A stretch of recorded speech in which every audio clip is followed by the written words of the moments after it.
Hi everyone, welcome to A mini blog. তো সকালটা শুরু করেছিলাম এক বোতল চিয়া সিড ভেজানো জল খেয়ে। তারপরেই যেটা ছাড়া আমার দিন চলবে না সেটাই খেয়ে নিচ্ছিলাম, মানে চা।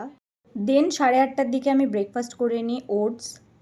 তারপরেই আমি রেডি হয়ে বেরিয়ে পড়ি আমার অফিসের উদ্দেশ্যে।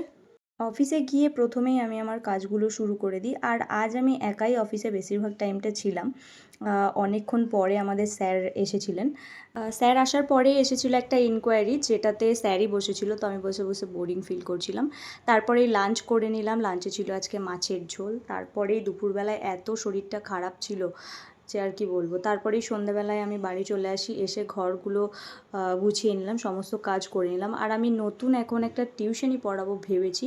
তো তারপরে আমি সেখানেই চলে গেছিলাম একটু কথা বলে আসার জন্যে। তো কথা বলে বাড়ি আসার পরেই আমার দাদা আমাকে কয়েকটা জামা কাপড় বের করে দেয়, বলে একটু কেচে দিতে হবে কারণ পরের দিন ওর কাজ আছে। তারপরেই আমার নেল পালিশগুলো একটু কেমন হয়ে গেছিলো, তো আমি সেটাই পরে নিচ্ছিলাম। That's it, bye bye.